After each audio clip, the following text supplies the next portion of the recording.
সারা দেশেই শহরের বাসিন্দাদের অনেকেই ফিরিয়ে আনছেন কৃষি ও প্রকৃতির ছোঁয়া।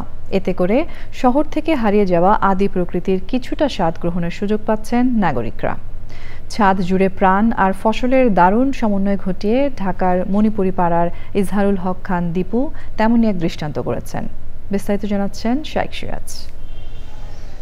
ঢাকা মণিপুরি পাড়ার এই ভবনটি ছিল এলাকার একটি আদি বসতভিটা। সময়ের চাহিদায় সেটিও এখন রূপ নিয়েছে সুবিশাল ৫তলা আবাসিক ভবনে।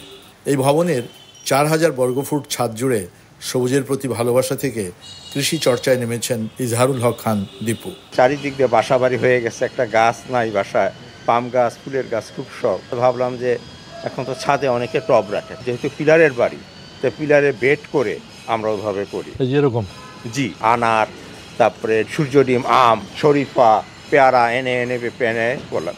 গাছগাছালির পাশাপাশি এই কৃষিক্ষেত্রটির অনন্য বৈশিষ্ট্য হচ্ছে এখানে চলছে শৌখিন কবুতর আর মুরগি লালন পালন। এটা ব্রাহ্মা মোরগ।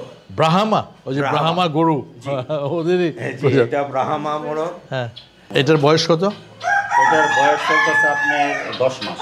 এটাও কি মাংসের জন্য? ব্রাহ্মা গরু যেমন প্রধানত মাংসের জন্য বাংলাদেশে সবাই শখ করে পালতে আছে। হ্যাঁ, কিন্তু একটা সময় তো এটা হয়ে যাবে মাংসের জন্য চলে যাবে। এটা কি যা সিরাজি, আমাদের এখানে 5টা কালার আছে। আচ্ছা, শহুরে জীবনে গৃহবন্দী হয়ে পড়ছে মানুষ, হারিয়ে যাচ্ছে ফল ফসল, কৃষিক্ষেত্র এগুলোর স্পর্শ থেকে। শহুরে ছাদ কৃষি উদ্যোক্তারা তার কিছুটা হলেও ফিরিয়ে আনছেন শহরে। তাদেরই একজন ইজহারুল হক খান দীপু। তিনি ফসল এবং প্রাণীকুলের একটা মেলবন্ধন ঘটিয়েছেন তার এই ছাদে।